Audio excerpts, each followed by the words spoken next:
presenting by Deep Music।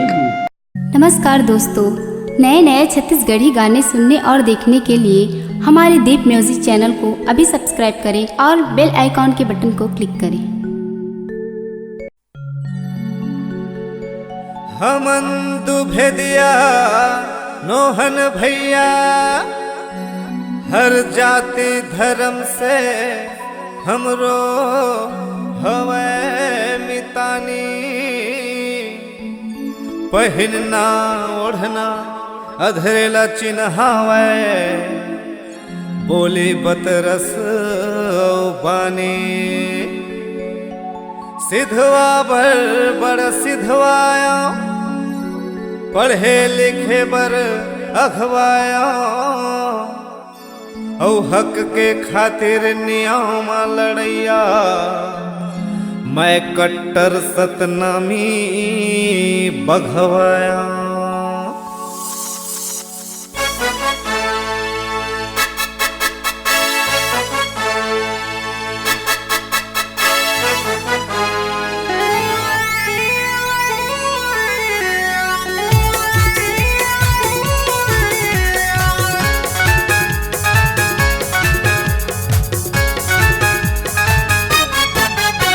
ना भेदभाव ना जाति पाति वाला ना छुआछूत ना जाति पाति वाला मैं कट्टर सतनामी बेटा गज भर छाती वाला मैं कट्टर सतनामी बेटा गज भर छाती वाला ना भेदभाव ना जाति पाति वाला ना छुआछूत ना जाति पाति वाला मैं कट्टर सतनामी बेटा गज भर छाती वाला मैं कट्टर सतनामी बेटा गज भर छाती वाला।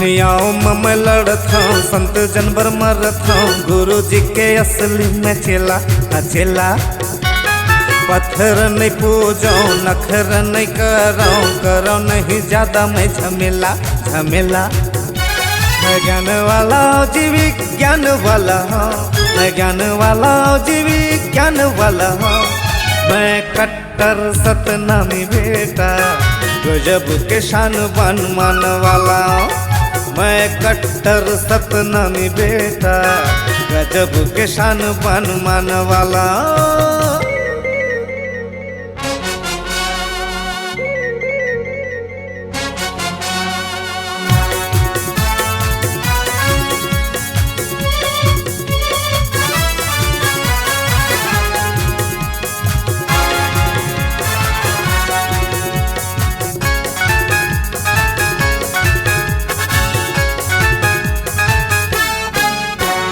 अधर चिन्हावे दुनिया जाने सतनामी सच के बोलैया बोलैया दया धर्म जाने सब बोला एक माने गिरे हपटेला उठैया उठैया ना कोर कपट ना धोखा छल वाला ना कोर कपट ना धोखा छल वाला मैं कट्टर सतनामी बेटा गजब के हिम्मत बल वाला मैं कट्टर सतनामी बेटा गजब के हिम्मत बल वाला।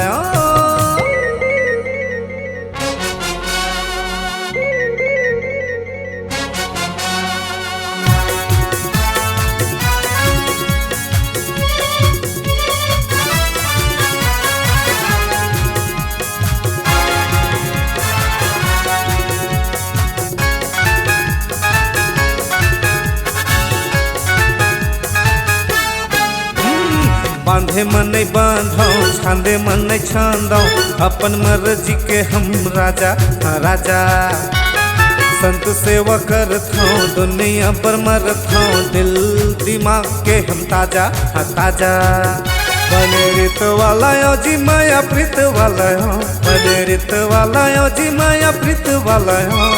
मैं कट्टर सतनामी बेटा, गुरु भजन पंथ गीत वाला हो। मैं कट्टर सतनामी बेटा, गुरु भजन पंथ गीत वाला हो।